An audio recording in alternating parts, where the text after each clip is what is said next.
Pekný deň, volám sa Dominika, ale kamaráti ma volajú Domy a nehnuteľnosti, lebo mám zábavku v nehnuteľnostiach.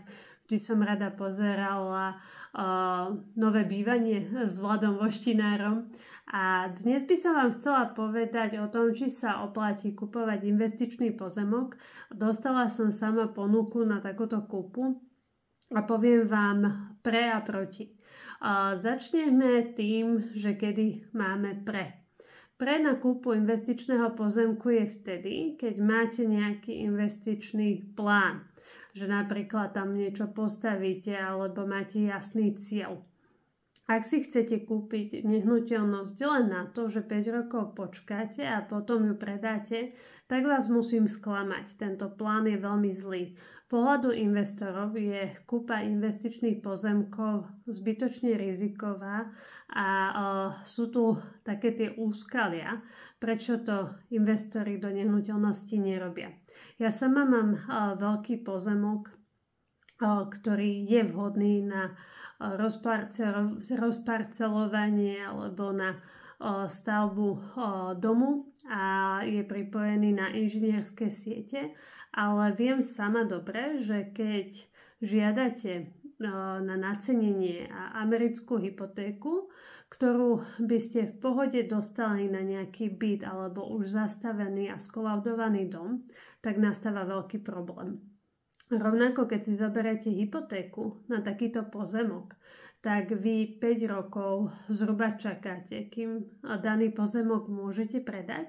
A keby ste za ten čas si kúpili nejaký pekný bytík alebo dom, tak zisk z prenajmu by vám platil úrokovú istinu v banke. Samotný pozemok vám zarába len čisto tým, že si zvyšuje hodnotu vplyvom inflácie, ale reálne nezarábate na tom, že vlastníte veľkú nehnuteľnosť, ktorú by ste vedeli zaťažiť, dať tam ťarchu kvôli jej hodnote, ako je to byt, a ďalej banke deklarovať aj pasívny príjem z nehnuteľnosti, ktorú prenajímate. Takže ten objem financií banka neposudzuje tak isto, ako keby ste mali napríklad dom v hodnote 100 000 alebo byt v hodnote 100 000 alebo pozemok v hodnote 100 000, pretože výhoda domu a výhoda bytu je v tom, že máte tam ešte ďalší príjem, ktorý vám vlastne spláca tú splátku. Ak by ste aj kupovali pozemok v hotovosti, vlastne tiež prichádzate o tie benefity, ktoré sú ten podnájom a kvôli tomu, že vlastne tá nehnuteľnosť si na seba až tak nezarába. Musíte tam investovať veľa času napríklad na kosenie, na údržbu.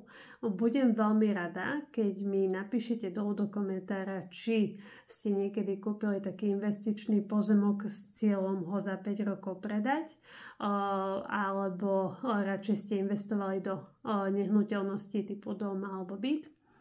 Taktiež ešte ma napadá taká nevýhoda, že keď je nejaká kríza, tak ľudia viac siahajú po stabilnejších nehnuteľnostiach v mestách alebo po domčekoch a bytoch, než aby kupovali nejaké pozemky.